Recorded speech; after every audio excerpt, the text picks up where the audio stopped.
Good morning. কী অবস্থা সবার, কেমন আছো সবাই? আশা করছি সবাই অনেক ভালো আছো। প্রায় 2 থেকে 3 মাস পর আমি একটা ভিডিও নিয়ে চলে আসলাম। তো দেখতেই পারছো, এটা আমার দিদির মেয়ে, অনেক বড় হয়ে গেছে এখন। তো ও এখন ঘুম থেকে উঠে গেছে, তো ওকে নিয়ে একটুখানি হাসাহাসি করছিলাম আর কি। তুমি চলে যাবে মা? তুমি আজকে চলে যাবে? পাপা নিয়ে যাবে তোমাকে আজকে। তো ঘুম থেকে উঠে দেখি এখানে আমার মায়ের আটা মাখা হয়ে গেছে সকালের খাবারের জন্য। আর এদিকে এখন গ্যাসটাকে ঠিক করছে, আগুন উঠছে না আর কি, তার জন্য। তো আজকে তো অনেক রৌদ্র উঠেছে, ভোর 5টার সময় আজকে রৌদ্র উঠেছে। এখন বাজে 7টা, কিন্তু দেখে মনে হয় না। তো চলো এখন আমি আমার বিছানাটা উঠিয়ে নিব। 1 সেকেন্ডে দেখতে পাচ্ছ আমার বিছানাটা উঠানো কমপ্লিট হয়ে গেছে। না, এটা অ্যাকচুয়ালি আমি এডিটিং করছি, তার জন্য আর কি। তো দেখতে পাচ্ছ কত সুন্দর ফুল ফুটে আছে, কি ভালো লাগছে। তো এখন আমরা যাব ঘুরতে। এটা হলো ওর আর কি রোজকারের একটা বলতে পারো অভ্যেস। ঘুম থেকে ওঠার পরই ওকে আর কি ঘুরতে নিয়ে যেতে হয়। তো আমরা চলে যাচ্ছি এখন একটুখানি ঘুরতে।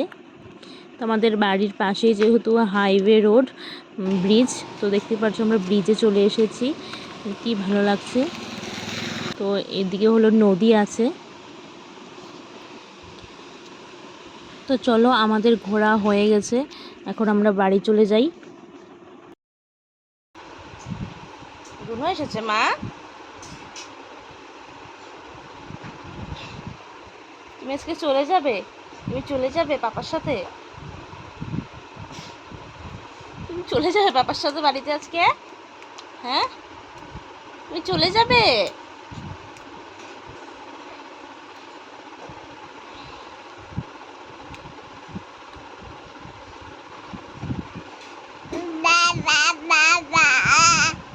তুমি চলে যাবে বাবার সাথে? এদিকে আসো, এদিকে আসো, এদিকে আসো, বাবার সাথে চলে যাবে আজকে?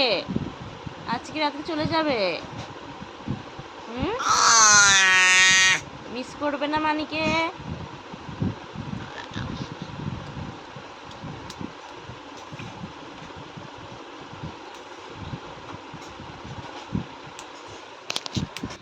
এদিকে দেখতেই পারছো দিদা নাতনি এখানে খেলা করছে চিপসের প্যাকেট নিয়ে। তো আমার মা এখানে জুনির সাথে আর কি খেলা করছিল। আর এদিকে আমরা রেডিও হয়ে গেছি, তো এখন যাব একটুখানি সবজি বাজার করতে আর কি, আমার দিদির সাথে যাব। তো চলো, অনেক দিন পর আমরা যাচ্ছি বাজারে, তো দেখতে থাকো পুরো ভিডিওটা।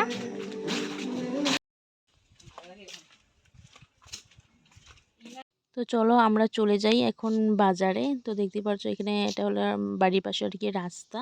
তো আমরা হেঁটে হেঁটে চলে যাচ্ছি। তো এখানে আমরা 2 বোনে এখন চলে যাচ্ছি বাজারে। তো বাজার থেকে এসে পুরো ঘেমে গেছি, বাজারে কোনো কিছু শেয়ার করতে পারিনি। তো এখানে আমার মা এখানে রান্না করছিল, চাল কুমড়ো বানাচ্ছিল। তো এখানে দেখতে পাচ্ছ এখন আমার মা পায়েস বাড়ছে, পায়েস বানিয়েছিল কালকে। তো এটাই এখন আমরা সবাই মিলে এখন খেয়ে নেব। তো দেখতেই পাচ্ছ আমার মার চালকুমড়ো বানানো হয়ে গেছে, মাছের মাথায় দিকে ভাজা বসিয়ে দিয়েছে, আর এদিকে মাছগুলো লবণ হলুদ আর কি মাখিয়ে রাখা হয়েছে। তো আর এদিকে বাড়ির পাশে একজনের বাড়িতে গোপাল পুজো হয়, তো সেখান থেকে আর কি প্রসাদটা আর কি দিয়ে গেছে। তো এখানে দেখতেই পাচ্ছ পনিরের সবজি আছে, তার সাথে লুচি, মিষ্টি, তালের বড়া, ভাজা, আর এটা কি জানি না, ফ্রাইড রাইস হয়তো। তো এগুলো আরও আছে চানার ডাল, আর হলো সেওয়াই আছে। তো চলো এখন আমরা সবাই মিলে এখন প্রসাদটা খেয়ে নিই। তো প্রসাদ খেয়ে চলে এসেছি এখানে আমি মাছ ভাজতে। তো আমার মা এখানে সবজি কাটছে, তার জন্য আমি ভাবলাম যে আমি মাছটা ভেজে দিই। তো চলো মাছটা আমি ভেজে নিই এখন। তো আজকে প্রচণ্ড রোদ উঠেছে, মানে বলার বাইরে আর কি। আধা ঘন্টার মধ্যে কাপড় শুকিয়ে যাচ্ছে, কাপড় ধুলে পড়ে, এত রৌদ্র। আর এদিকে দেখতেই পাচ্ছ আমার মাসিরা চলে এসেছে। এদিকে আমার মাসির 2 মেয়ে জুনির সাথে খেলা করছে, আর এদিকে আমি বসে আছি। তো এখানে মাসিরা এসেছিলো, মাসিরাও সবাই বসে আছে, যেহেতু আজকে আমার দিদি চলে যাবে, তো তার জন্য আর কি আমার দিদির সাথে দেখা করতে এসেছে।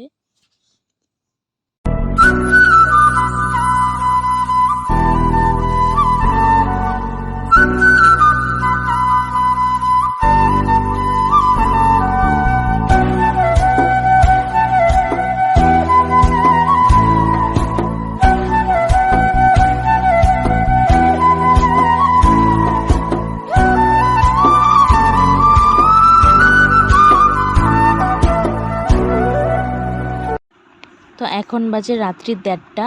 তো এখন আমাদের দিদি আর কি চলে যাবে, দিদি জিজু দিদির মেয়ে সবাই চলে যাবে। তো এখানে দেখতে পাচ্ছ মা ওকে আদর করছে। তো এখানে সবাই রেডি হয়ে গেছে আর তার সাথে আমরাও আর কি স্টেশন যাব। তো আমার মাসিরাও আর কি স্টেশন যাবে, আমার শুধু মা যাবে না আর কি। তো মা আর কি যায় না, চলে যাওয়ার সময় মার অনেক কষ্ট হয়, তার জন্য আর কি মা যায় না। তো চলো আমরা এখানে সবাই অটোতে উঠে পড়েছি। এখন যেহেতু রাত্রি 1:30 বাজে, তার জন্য আর কি রাস্তাঘাটে কোনো মানুষ নেই, পুরো রাস্তা আর কি ফাঁকা। তো আমরাই শুধু যাচ্ছি, অটো করে যাচ্ছি। তো দেখতে পাচ্ছ এখানে ট্রেনও এসে পড়েছে, আর এখন আমার দিদি আর কি সবাই আর কি ট্রেনে উঠে পড়েছে। তো এখন ওদেরকে আমরা সবাই টাটা দিয়ে চলে যাচ্ছি। অনেকটা খারাপও লাগছে। এবার অ্যাকচুয়ালি 1 মাস ছিল, তার জন্য আর এখন বড় হয়ে গেছে আমাদের জুনি। তো তার জন্য অনেক কষ্ট লাগে, যেহেতু এখন কথা বলতে পারে একটুখানি। তো চলো আমরা চলে যাই এখন বাড়ি। তো নেমে উঠে পড়েছি আমরা অটোতে। তো আজকের মতো ভিডিওটা এ পর্যন্তই। যদি ভালো লাগে লাইক কমেন্ট শেয়ার করে দিও। টাটা।